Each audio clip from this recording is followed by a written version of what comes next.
أعوذ بالله من الشيطان الرجيم بسم الله الرحمن الرحيم والذين جاهدوا فينا لنهدينهم سبلنا.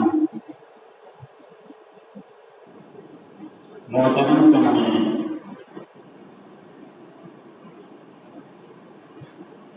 گزشتہ ہفتے ہمارے وطن عزیز ہندوستان کی آزادی سے متعلق اپنے اکابرین کی قربانیاں اور ان کی جد و جہد کی بات چل رہی تھی. بات پوری نہیں ہوئی تھی، آج پھر اسی پر گفتگو کرنے کا ارادہ ہے. ایک وقت تھا کہ ہمارا ملک ہندوستان سونے کی چڑیا کہا جاتا تھا. یہاں پر اتنی دولت تھی. یورپ کے بہت سارے ملکوں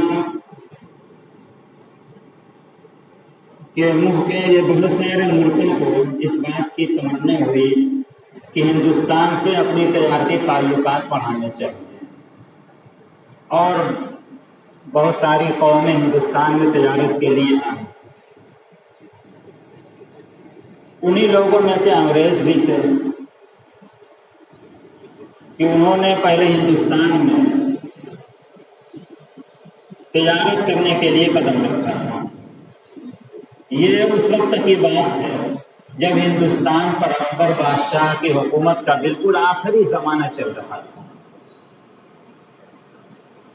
اور بالکل آخر میں سن 1601 میں کے شروع میں انگریزوں نے اپنی کمپنی ایسٹ انڈیا کمپنی جو کہی جاتی ہے اس کو لے کر کے تجارت کے لیے ہندوستان میں قدم رکھا،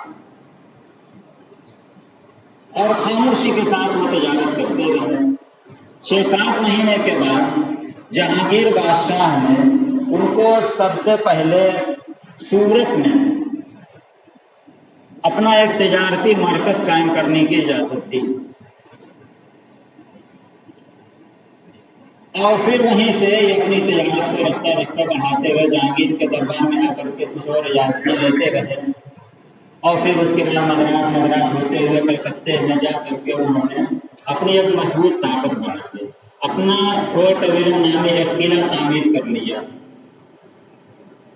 اور پھر وہ جب ان کے قدم مضبوط جم گئے تجارت میں، تب انہوں نے پھر رفتہ رفتہ اپنی طاقت کو ہندوستان میں اتارنا شروع کیا. اور جب ان کی طاقت ہندوستان میں آئی، انہوں نے اپنی فوجی چھاؤنیاں بنا لی اور کیا کیا سب بنایا. اس کے بعد تب انہوں نے حکومت کی طرف اپنے قدم بڑھانے شروع کیے. ہوتے ہوتے تقریباً 150 سال ہو جاتا ہے، اور پھر لوگوں کے اس بات کا احساس ہوتا ہے کہ انگریز ہی ہندوستان میں تجارت کرنا نہیں چاہ رہا ہے، بلکہ تجارت کے بہانے یہاں کی حکومت پہ قبضہ کرنا چاہتا ہے، اور یہاں کے لوگوں کو اپنا غلام بنانا چاہتا ہے، اور یہاں اسلام پر حملہ کرنا چاہتا ہے.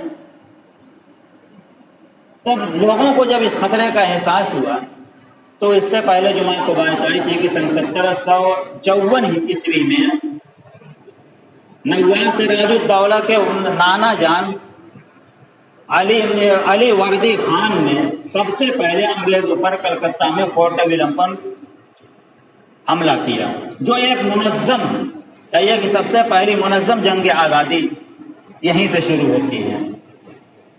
اور پھر اس کے بعد سن 1757 میں نواب سراج الدولہ نے پلاسی کی جنگ لڑی، جس میں اپنوں کی بے وفائی اور غداری کی وجہ سے شکست ہوئی، اور نواب سراج الدولہ کو مرشد آباد میں شہید کر دیا انگریزوں نے. پھر اس کے بعد ٹیپو سلطان کا زمانہ آتا ہے، وہ سب بات آ چکی ہے. سن 1800 عیسوی میں انگریز نے اب جب بہت ساری جگہوں پر قبضہ کر لیا تو اب وہ دلی کی طرف اپنا قدم بڑھانا شروع کیا. انہوں نے جب ٹیپو سلطان کی شہادت ہو گئی، اور اس کی شہادت کے بعد انگریز نے اس کی لاش کے پاس کھڑے ہو کر کے کہا تھا انگریز افسر نے کہ اب آج سے ہندوستان ہمارا ہے. تو اب انہوں نے پھر دلی کی طرف جو سلطنت کا دارالحکومت اس کی طرف انہوں نے اپنے قدم بڑھانا شروع کیے. اور اس وقت دلی میں یہ شاہ عالم مغل بادشاہ شاہ عالم کی حکومت تھی. سن 1803 میں انہوں نے شاہ عالم سے جبری طور پر یہ لکھوا لیا، قبضہ کر کے جبری طور پر یہ لکھوا لیا تھا کہ اب آج سے خلق خدا کی، مخلوق خدا کی، ملک بادشاہ سلامت کا اور حکم بہادر انگریز کا چلے گا. اور پھر ایک دم مغلیہ حکومت ایک دم سمٹ کر کے رہ گئی تھی. اس وقت ایک جملہ مشہور ہوا کہ حکومت شاہ عالم از دہلی تا پالم، کہ شاہ عالم کی حکومت دہلی سے پالم تک گھر کر کے رہ گئی ہے، سمٹ کر کے رہ گئی ہے. پھر بات آئی تھی کہ 1803 میں شاہ ولی اللہ محدث دہلوی رحمۃ اللہ، 1803 سے پہلے شاہ ولی اللہ محدث دہلوی رحمۃ اللہ علیہ نے ایک تحریک کی بنیاد ڈالی، جس تحریک کو آگے بڑھایا شاہ ان کے صاحبزادے شاہ عبدالعزیز محدث دہلوی رحمۃ اللہ علیہ نے. اور پھر انہوں نے جہاد کا فتویٰ دیا اور پھر اس کے بعد عوام کو تیار کیا. اور سید اسماعیل شہید رحمۃ اللہ علیہ نے 2 سال تک دورہ کر کے پورے ملک میں مجاہدین کو تیار کیا. انگریزوں کے خلاف ایک محاذ بنایا. پھر بالا کوٹ میں لڑائی ہوئی جہاں پہ سید احمد شہید اور سید اسماعیل اور مولانا اسماعیل شہید رحمۃ اللہ علیہ کو جام شہادت نوش کرنا پڑا اور اس کے بعد سے ان کو شہید کہا جانے لگا. پھر اس کے بعد زمانہ آتا ہے سن 1857 کا. 1857 میں پہلے تو 31 مئی یہ حکومت سے بغاوت کا دن مقرر تھا فوجیوں کی طرف سے، لیکن اس سے پہلے ہی چند دن پہلے یا مہینہ پہلے فوج نے بغاوت کیا کسی مصلحت کی بنا پر، اور پھر پورے ملک سے تقریباً 20 جگہوں سے فوجیں دلی میں اکٹھا شروع ہو گئی. اور اس وقت جو کا یہ سن 1857 میں جو ہندوستان کا مغل بادشاہ تھا بہادر شاہ ظفر، بس کہیے کہ وہ نام کا بادشاہ تھا، لیکن چونکہ یہ جنگ لڑنے کے کوئی امیر ہونا چاہیے تھا تو سارے لوگ بہادر شاہ ظفر کے پاس دہلی میں اکٹھا ہوئے فوجیں لے کر کے. 20 جگہوں سے پورے ملک سے فوجیں بغاوت کر کے دلی میں اکٹھا ہوئی. اور بہادر شاہ ظفر نے پھر دلی میں یہ ڈگی پٹوائی کہ انگریزوں سے سارے ہندو اور مسلمانوں کو لڑنا ہے. اور پھر یہ ڈگی پٹوائی کہ بادشاہ سلامت بھی انگریزوں کے ساتھ نہ رہ گئے، لیکن تو اتنے کمزور ہو چکے تھے کہ وہ لڑنے کے لائق نہیں تھے. بہرحال ان کے آدمیوں نے پھر لڑائی کی انگریزوں سے. اور یہ بہادر شاہ ظفر ایک ایسا بادشاہ تھا جس کو غیر مسلم اور ہندو بھی اپنا بادشاہ دل سے مانتے تھے، کیونکہ وہ کہا کرتا تھا بہادر شاہ ظفر کہ ایک میری 2 آنکھیں، ایک آنکھ مسلمان اور دوسری آنکھ ہندو. اس طرح سے وہ ہندوؤں کو بھی اپنی نگاہ سے دیکھتا تھا. تو سارے ہندو مسلم نے مل کر کے انگریزوں کے خلاف ایک جنگ لڑی. اور ادھر شاملی کے جب یہ دیکھا کہ اب انگریزوں نے دلی پر قبضہ کر لیا ہے اور انہوں نے اپنا یہ اعلان کر دیا کہ اب ہندوستان ہمارا ہے، اب یہاں پر ہماری حکومت چلے گی، اب یہ ملک ہمارا رہے گا، تو چند علماء دیوبند میں سے چند لوگ اکٹھا ہوئے تھانہ بھون میں، جس میں مولانا قاسم نانوتوی رحمۃ اللہ علیہ، حضرت حاجی امداد اللہ مہاجر مکی رحمۃ اللہ علیہ، حافظ دامی شہید رحمۃ اللہ علیہ، اور ایک اور بزرگ تھے مولانا محمد تھانوی رحمۃ اللہ علیہ، اور امام ربانی مولانا رشید احمد گنگوہی رحمۃ اللہ علیہ، اور بھی دیگر بزرگان دین اکٹھا ہوئے.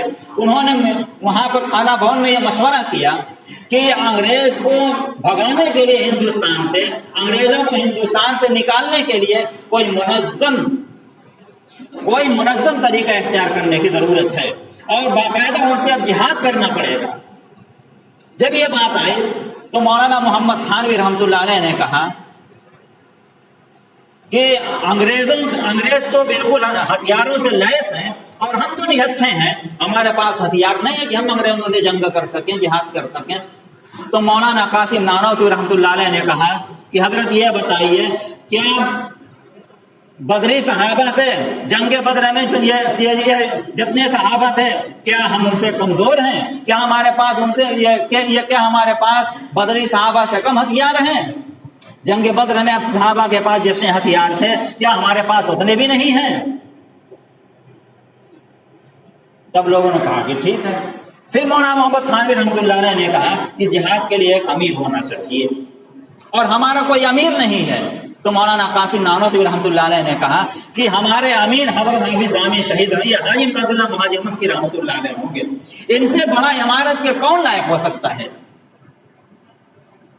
ये हर तरह से इमारत के लायक है, अमीर बनने के लायक हैं। चुनांचे तब मौलाना ने कहा, मौलाना फतेह मोहम्मद थानवी ने, ये मौलाना मोहम्मद थानवी ने कहा कि बात समझ में आ गई है। बहरहाल फिर अंग्रेजों के खिलाफ जिहाद करने के लिए सन 1857 में पूरी बहाज आराई की गई, पूरी एक उनका ये फिजा हमवार की गई, उसके लिए दौरा किया गया और फिर तो उसके लिए 2 महाज कायम किए गए। एक महाज कहाँ था? अम्बाला पर कायम किया गया, जिसकी क़यादत फरमा रहे थे मौलाना जाफर अली थानेसरी रहमतुल्लाह अलैह। मौलाना जाफर थानेसरी रहमतुल्लाह अलैह उसकी क़यादत फरमा रहे थे।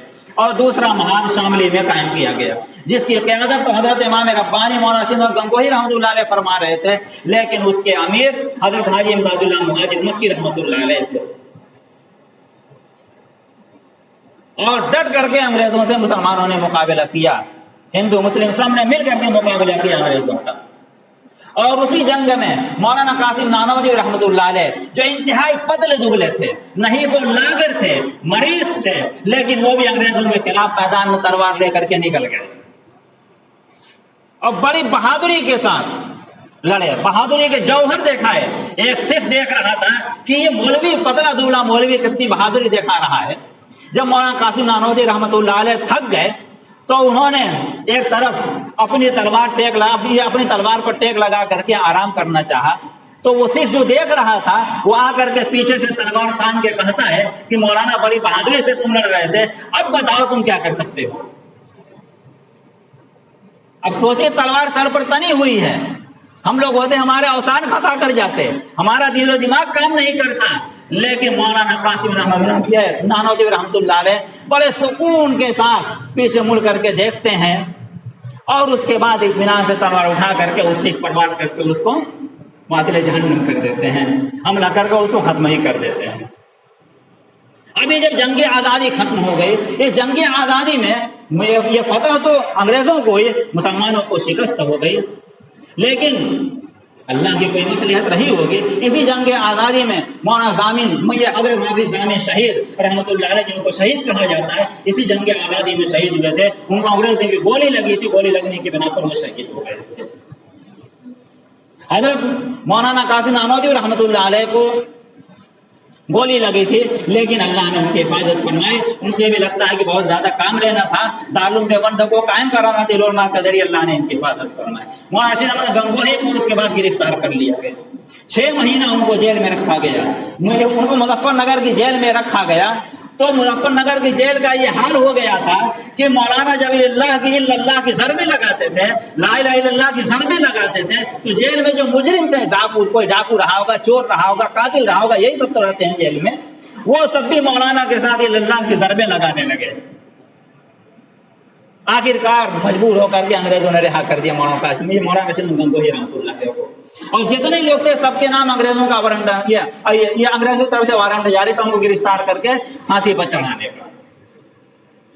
मौलाना कासिम नानोतवी रहमतुल्लाह अलैह को भी पुलिस, अंग्रेजों की पुलिस तलाश कर रही थी, लेकिन वो देवबंद में इस गांव से उस गांव में जा रहे थे। लोगों ने कहा कि मौलाना आप छुप जाइए, आप बहुत कीमती हैं हमारे नजदीक, अगर आपको अंग्रेज ने गिरफ्तार कर लिया और आपको फांसी पे चढ़ा दिया, आपकी मुराद तो मिल जाएगी, लेकिन हमको आपकी बहुत जरूरत है, आप बहुत कीमती हैं, इसलिए आप कहीं छुप जाइए। तो मौलाना कासिम नानोतवी रहमतुल्लाह अलैह देवबंद में एक मकान की छत पर, ये 2 मंजिला मकान था, एक मकान में जाकर के 3 दिन छुपे। बस 3 दिन छुपने के बाद फिर निकल गए। लोगों ने कहा कि मौलाना अभी पुलिस आपको तलाश कर रही है, अंग्रेज आपको तलाश कर रहा है, अभी आप छुपे रहिए। कहा कि नबी करीम सल्लल्लाहु अलैहि वसल्लम ने गारे हिरा में 3 दिन क्या फरमाया था, 3 दिन आप छुपे थे कुफार मक्का के डर से, इसलिए 3 दिन छुपना नबी करीम सल्लल्लाहु अलैहि वसल्लम की सुन्नत है, उसके दो से ज्यादा मैं नहीं छुप सकता हूँ। उसके बाद एक दिन दारुल देवबंद, जिस वक्त मस्जिद है मस्जिद छत्ता, जो दारुल देवबंद से पुरानी मस्जिद है, दारुल देवबंद की मस्जिद छत्ता में मौलाना कासिम नानोतवी रहमतुल्लाह अलैह सर झुकाए बैठे हुए थे। और इतने में आकर के किसी मुखबिर ने उनको खबर दिया نہیں किसी ने जाकर के अंग्रेजों को खबर दे दिया कि मौलाना कासिम नानोतवी रहमतुल्लाह अलैह मस्जिद छत्ता में मौजूद हैं, और थोड़ी देर में होती है कि फिर मस्जिद छत्ता को चारों तरफ से फोर्स आकर के, अंग्रेजों की फोर्स आकर के घेर लेती है। मौलाना को एहसास होता है कि उसकी खबर सही है, और आकर किसी ने बताया कि अंग्रेज ने ये मस्जिद का मुहासरा किए हुए, तो मौलाना कासिम नानोतवी रहमतुल्लाह अलैह जहां बैठे हुए थे वहां से थोड़ा सा खिसक गए, थोड़ा खिसक करके जाकर के बैठ गए, और बैठ करके सर झुकाए तस्बीह पढ़ने लगे। अब अंग्रेज की पुलिस मस्जिद में आ जाती है और आकर के तलाश कर रही है मौलाना कासिम नानोतवी कौन है। कोई बहुत हट्टे कट्टे तो थे नहीं, जबरदस्त मुजाहिद थे, लेकिन बिल्कुल पतले दुबले थे, लंगी खोल लाकर आकर के अंग्रेज उन्हीं से पूछ रहा, अंग्रेज की पुलिस उन्हीं से पूछ रही है कि मौलाना कासिम नानोतवी कौन है। मौलाना कासिम नानोतवी कहते हैं कि अभी तो यहीं बैठे हुए थे, अपने तो पहले खिसक लिए थे वही, थोड़ा सा खिसक करके जगह बदल करके बैठ गए थे। अंग्रेजों से कहा कि अभी तो यहीं बैठे हुए थे। अंग्रेज ने समझा कि तब उड़ करके कहीं चले गए हैं, इनको मस्जिद से भगा दिया। इस तरह से ये बच गए। बहरहाल फिर उसके बाद यह सिलसिला जंग आजादी का चलता रहा। अब 1857 की जंग आजादी के बाद वायसराय बरतानिया ने 1857 जंग आजादी के बाद वायसराय बरतानिया ने उसमें हिंदुस्तान में जो उसके सियासतदान मौजूद थे और यहाँ जो हुकूमत करने वाले थे, इनसे ये पूछा कि तुम ये बताओ कि 1857 की जंग आजादी के बाद तुम्हारी हुकूमत हिंदुस्तान में कैसे कायम रह सकती है। तो जो हिंदुस्तान में अंग्रेज था, एक मशहूर सियासतदान था डॉक्टर विलियम, उसने वायसराय बरतानिया को ये रिपोर्ट भेजी। वो रिपोर्ट सुनने के लायक है। रिपोर्ट ये भेजी कि 1857 की जंग आजादी मुसलमानों ने लड़ी है, और जब तक उनके अंदर ये जोश जिहाद मौजूद है उस वक्त तक इनके ऊपर हुकूमत नहीं की जा सकती, और इस जोश जिहाद को खत्म करने से पहले ये जरूरी है कि इनके दरमियान से उलमा और कुरान करीम को खत्म कर दिया जाए। चुनांचे उसके बाद इसी हिंदुस्तान की सरजमीन पर अंग्रेजों ने 1857 से लेकर के 1861 तक 3 लाख कुरान करीम के नुस्खे जलवा दिए थे, नजर आतिश कर दिए थे। और फिर जो मुजाहिदीन आजादी थे, खास तौर से जो उलमा थे, उनको पकड़ पकड़ के फांसी दी जा रही थी। लिखा है मुअर्रिखीन ने कि दिल्ली के चांदनी चौक से लेकर के खैबर तक कोई ऐसा दरख्त नहीं था जिस पर उलमा की गर्दन न लटक रही हो। उलमा को बोरियों में बंद किया जाता और बंद करके उनको गोलियों का निशाना बना दिया जाता। कितने उलमा को सूअर की खाल में बंद करके उनको गोलियों का निशाना बनाया गया। कितने मुजाहिदीन आजादी को दरख्तों पर लटका करके और नीचे से आग जला करके उनको भूना गया। एक कतार में इन मुजाहिदीन को खड़ा कर दिया जाता और फिर इनको गोलियों से भून दिया जाता था। एक मकान में इन मुजाहिदीन को दबका ये बंद करके उसमें आग लगा दी गई, सब के सब उसमें जल करके भून गए।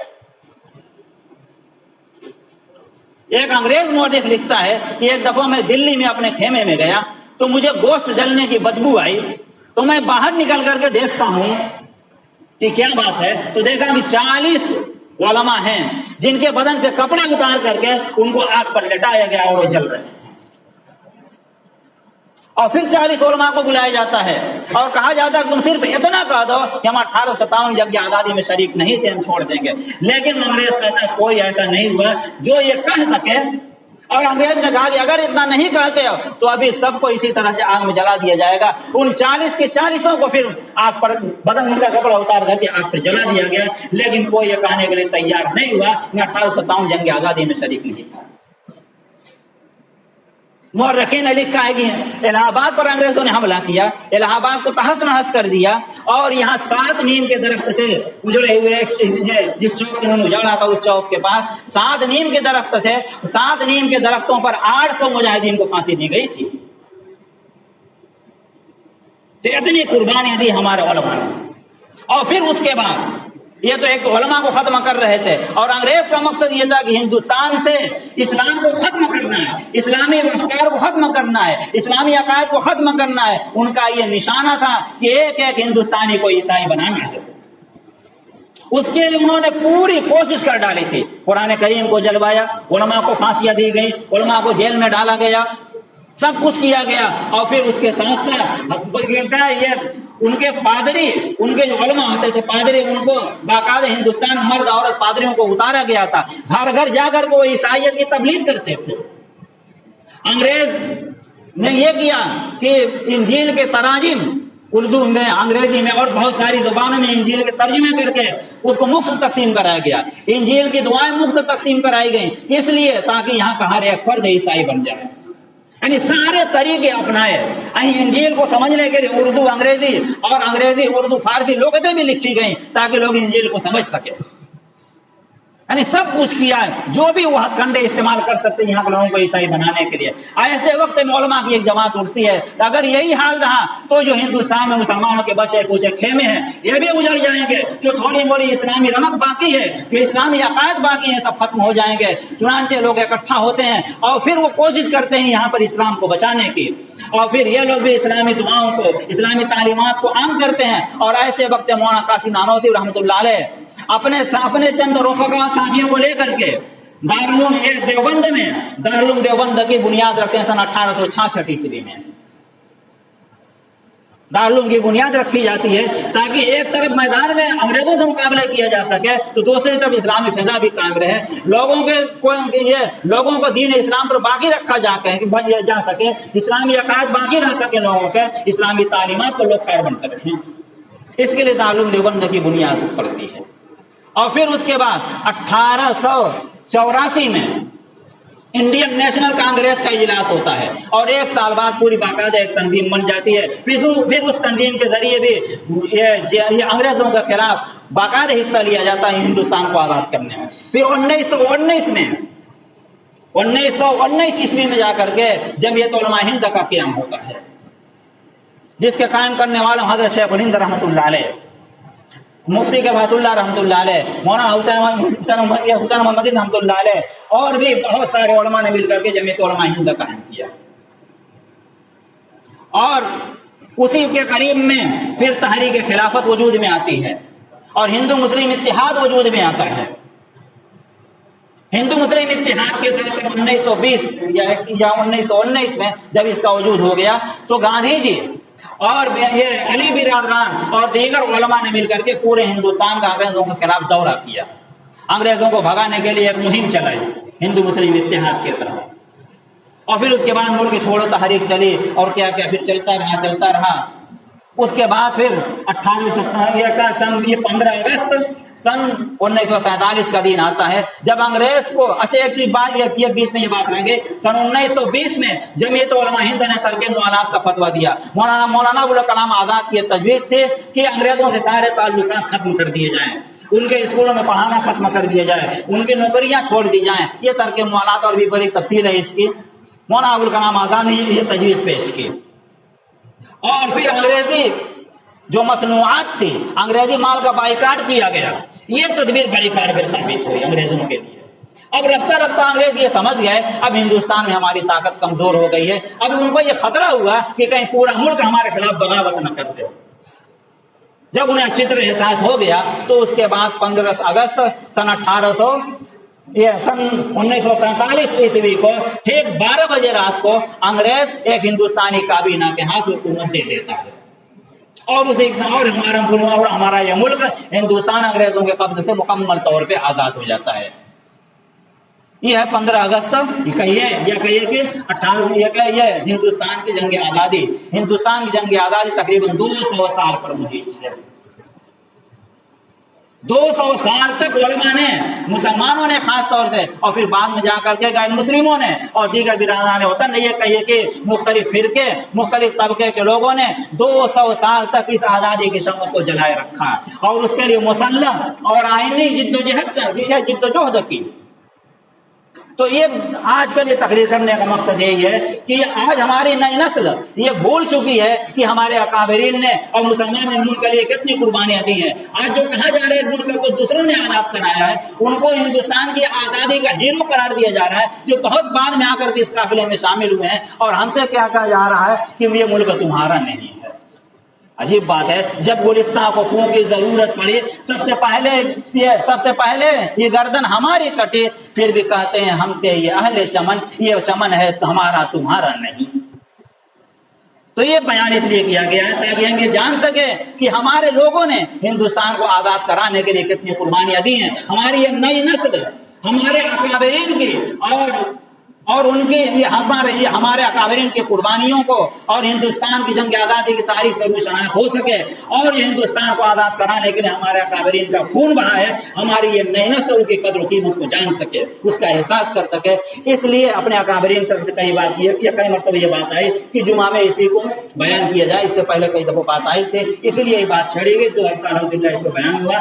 اللہ تبارک تعالیٰ ہمیں اور آپ کو صحیح معنوں میں ہندوستان میں آزادی نصیب فرمائے اور ہمیں مکمل طور پر اپنے دین پر ثابت قدمی نصیب فرمائے اور اپنے دینی احکامات پر عمل پیرا ہونے کی توفیق عطا فرمائے. وآخر دعوانا